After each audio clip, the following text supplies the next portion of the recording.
16 साल पहले मदरसे के अंदर दो बच्चियों से दरिंदगी अतीक को भारी पड़ गई। मदरसे से उठाकर दो बच्चियों से सारी रात गैंगरेप किया गया और फिर सुबह दोनों को खून से लथपथ मदरसे के बाहर ही फेंक दिया गया। इस शर्मनाक कांड के बाद कभी चुनाव नहीं जीत पाया माफिया अतीक। प्रयागराज में अतीक का वो मदरसा कांड जिससे प्रदेश हिल गया, सरकार बदल गई। यह अतीक के आरंभ से अंत तक की कहानी का सबसे खतरनाक चैप्टर है। 16 साल पहले दो नाबालिग बच्चियों के साथ हुई दरिंदगी की आह अतीक और अशरफ पर भारी पड़ गई। जिस अतीक के केस की सुनवाई करने से जज भी बचते थे, उसकी मौत इस तरह से होगी ऐसा किसी ने नहीं सोचा था। पर सच यही है कि जब अतीक और अशरफ को गोली मारी गई तो सैकड़ों ऐसे लोगों को खुशी हुई जो अतीक के गुनाहों के भुक्तभोगी थे। उसी में एक ऐसा कांड है जिसने न सिर्फ अतीक के राजनीतिक जीवन पर ग्रहण लगा दिया था, बल्कि उसके बाद अतीक या उसके परिवार का कोई भी सदस्य कभी कोई भी चुनाव नहीं जीत पाया। एक वक्त ऐसा भी था जब अतीक के केस की सुनवाई करने से जज भी थर्राते थे। अतीक की जमानत याचिका पर सुनवाई से 10 जजों ने खुद को अलग कर लिया। साल 2012 में अतीक जेल में बंद था और यूपी में विधानसभा चुनाव की घोषणा हो चुकी थी। उसने इलाहाबाद हाई कोर्ट में अपनी जमानत के लिए याचिका दायर की। अतीक की याचिका पर सुनवाई से हाई कोर्ट के 10 जजों ने खुद को अलग कर लिया और 10वें जज ने सुनवाई की।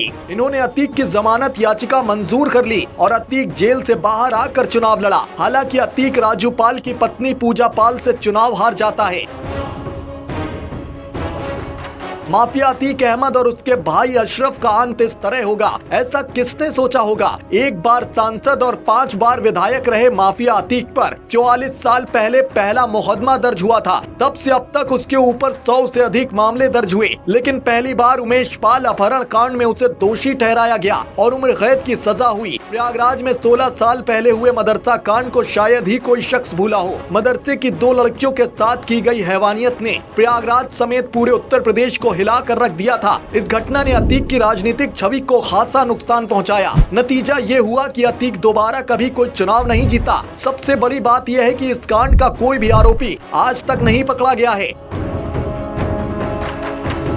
करेली के बाहरी इलाके महमूदाबाद में मदरसा स्थित था। वाराणसी बम धमाके के आरोपी वली उल्लाह का भाई वसी उल्लाह इसका संचालक था। शहर और आसपास के गरीब घरों की तमाम लड़कियां पढ़ाई करती थी। मदरसे में लड़कियों का हॉस्टल भी था। 17 जनवरी 2007 को देर रात हॉस्टल के दरवाजे पर 3 लोगों की दस्तक हुई। अमूमन देर रात हॉस्टल में कोई नहीं आता था। अंदर से पूछा गया तो धमकी भरे अंदाज में तुरंत दरवाजा खोलने को कहा गया। दरवाजा खोला गया तो सामने 3 बंदूकधारी खड़े थे। तीनों अंदर घुसे। लड़कियां एक हॉल में सोती थीं। वो सीधे वहीं पहुंच गए। धमकी और गाली गलौज के साथ लड़कियों से कहा गया कि वो नकाब खोल दें। बेबस लड़कियों के सामने कोई और चारा नहीं था। बंदूकधारी दरिंदों ने उनमें से 2 नाबालिग लड़कियों को चुना और अपने साथ ले जाने लगे। लड़कियां उनके पैरों में गिर पड़ी, रहम की भीख मांगी, लेकिन शैतानों का दिल नहीं पसीजा। वो दोनों लड़कियों को उठा ले गए। बाहर उनके साथ 2 लोग और शामिल हो गए। कुल 5 लोगों ने आगे नदी के किनारे दोनों लड़कियों के साथ कई बार दुष्कर्म किया। दोनों लड़कियों को सुबह होने से पहले लहूलुहान हालत में मदरसे के दरवाजे पर फेंक कर बदमाश भाग निकले। अगले दिन इस शर्मनाक कांड को छिपाने की पुरजोर कोशिश की गई। पुलिस ने सिर्फ छेड़खानी की धाराओं में मुकदमा दर्ज किया,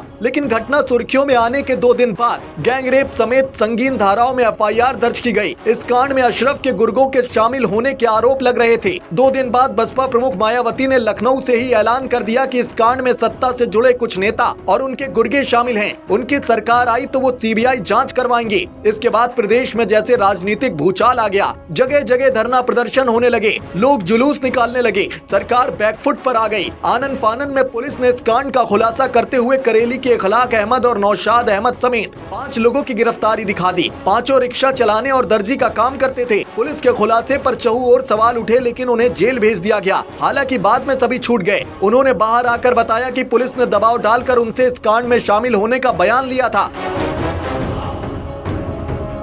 बसपा सरकार बनने के बाद इस कांड की जांच के लिए CBI जांच की संस्तुति की गई थी। CBI टीम यहां आकर FIR समेत अन्य कागजातों को ले गई, लेकिन जांच नहीं की। बाद में CBI ने इस कांड को CBI के स्तर का न मानते हुए जांच से इनकार कर दिया था। इसके बाद मामला CID को सौंप दिया गया, लेकिन इस कांड के असली गुनहगार आज तक नहीं पकड़े गए। अतीक अहमद की भी मदरसा कांड में अहम भूमिका रही। जाँच में अतीक और अशरफ की सीधी संलिप्तता का तो नहीं पता लगा था, लेकिन पुलिस सूत्रों ने बताया था कि असली आरोपियों को बचाने में अशरफ ने अपने रसूख का इस्तेमाल किया था। शहर शहर का ये ऐसा कांड था जिसके बाद अतीक या उसके परिवार के किसी शख्स ने चुनाव नहीं जीता। इस कांड ने अतीक का अपने लोगों के बीच ही मान सम्मान और समर्थन खो दिया था।